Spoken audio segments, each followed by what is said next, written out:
Someone's a scroll. What's up, you guys? It's Valatelli here, and welcome back to Let's Catch a Vibe. Now, I hope everyone's feeling great, feeling amazing, feeling vibey. As you guys can see, this is my episode 3 review of Marvel Studios' Secret Invasion, and this episode is called Betrayed. Now, pretty much we start off at the beginning of this episode. Now, I do want a preference. I'm only going to be going over the main part of this episode. I'm not going to be breaking it down completely because this video will be like 11 minutes long. So, starting us off, we find out with Gravik. He's back in the Rebel base, or pretty much the power plant that they've taken over.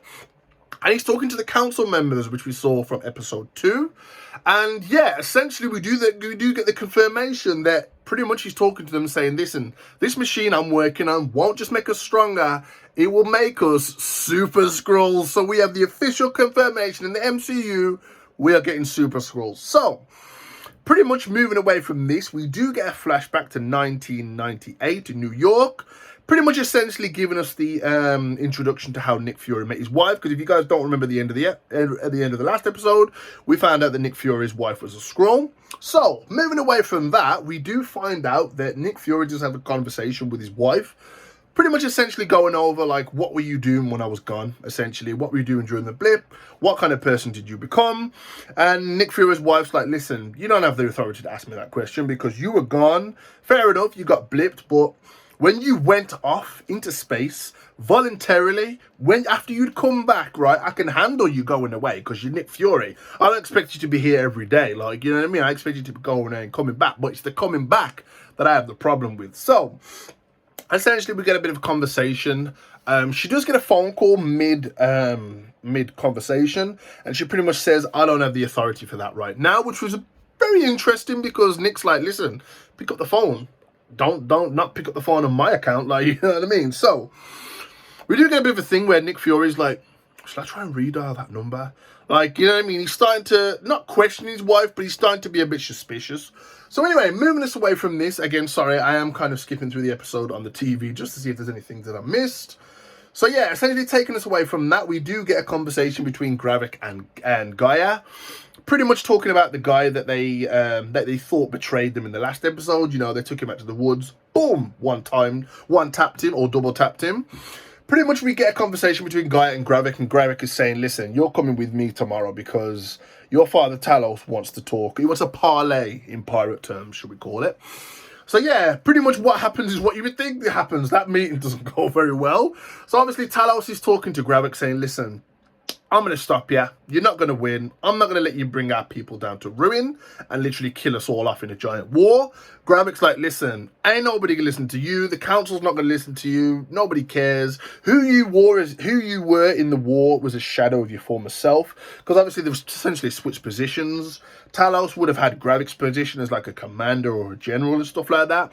And now obviously Gravik has got the attention of some of the rebel Skrulls and now he's a general leading them. So, we do get a bit of an interesting scene in this episode where Talos does lose his temper and he does stab Gravik with a knife. And we do see blood. He does draw blood. But when he leaves, Gravik heals himself with Extremis from Iron Man 3. Oh my god. So, he's literally becoming a Super Skrull. Like, this is, it's so good to see. I wish we had the Fantastic Four. So, essentially moving us away from that meeting, we do get Talos and Nick Fury meet back up again. Obviously, Talos' reaction is like, listen, you got some nerve coming to speak to me after what you said to me on that train. Listen, you better apologize and you better tell me that you need me, otherwise I don't want to know. So, we get them pretty much, Nick Fury musters the courage and says, listen, I need you. I need you essentially, like, I need you. So, pretty much, I forgot to mention at the beginning of the episode, we do see 3 Skrulls that have gone undercover in the UK, pretty much as officers of a submarine, very high up officers of a submarine. Pretty much the basis of this episode is their plan. Gravik's rebel is pretty much, rebels, I don't know what to call them. Anyway, pretty much Gravik has told people to go undercover to infiltrate a submarine, to pretty much fire a missile or a nuke, could be a nuke, to fire a missile from a sub, boom, to hit a UN chartered plane. Do you know what that's going to cause? That is World War III. That's an international incident. That's going to cause chaos. So, pretty much Nick Fury and Talos are on a mission to stop this. In the car ride, they do talk to Sonya, which is, I'm going to call her the lady in red from now on, because every time we see her, she pretty much appears in red. She's obviously not wanting to talk to Nick Fury because he pretty much put like a little, he put that little video camera on her owl in the first episode to find out what she knew and to hear her secret conversations.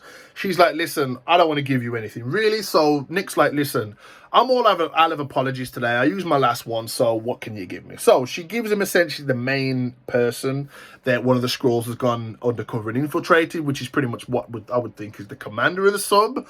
So pretty much it leads on a road trip of Talos and Nick Fury going to pretty much go to this guy's house. Now, we get a really, really interesting conversation between Talos and Nick Fury. Talos even says, listen, I don't understand the dog thing, the pet thing, which I'm sure most people got that as well. We do get an interesting conversation between Talos pretty much saying to Nick Fury, like, listen, you need to realize you wouldn't got nowhere near as high up his shield as you did without us, without my people. You'd have been still sitting behind a desk. Obviously, Nick Fury's not going to admit to that. He was like, I wasn't standing behind a desk. I was doing other things. Yeah. So obviously, Talos is like, listen, you had your hands everywhere. Like, you're an intelligent guy, but you're not as intelligent as you think. So we catch up to Talos and Nick Fury at the house. So again, pretty much some espionage where they break in. They do get, Talos does get caught, take out a couple of guards, and then we get the confrontation with the main Skrull. Pretty much it's gone undercover as this sub crew member. So pretty much Talos does get captured essentially, but obviously Nick's like, listen, I don't know who you think you're negotiating with. Let me go or I'm gonna shoot your son. Simple as that. Like, it ain't no negotiating. Time's ticking. So we do get an interesting part where Talos does have, like, pretty much they're not getting anything out of this guy. So Nick shoots him.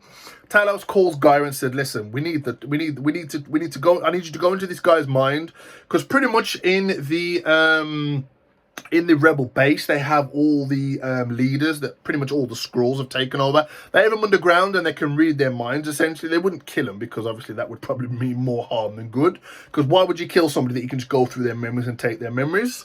So essentially, Gaia goes downstairs and pretty much activates the mind of the main guy that we need. You know, we end up saving the day with Talos and Nick Fury, but there's always a consequence to saving the day. So we pretty much get Gravik that does catch up to, well, essentially Talos says, listen, you need to run. Now you've given me these codes, you've betrayed them, you need to run.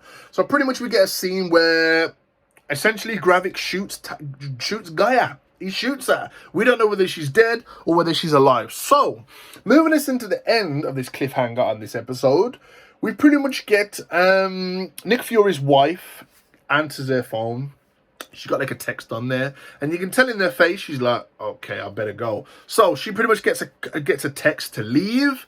She gets a keys or a set of keys out of a little pot, and she goes to a safe deposit box. Now, what's concerning is that she gets a couple of looks when she's walking through what seems to be like a subway, but when she gets to this safe deposit box, there's a gun in there. So either she's been found out, or literally like, yeah, I don't know what's happening, but I love this episode. I really, really liked this episode. The one thing I will mention about this episode, which is a bit of a nitpick, it was shorter than most of the rest of the episodes.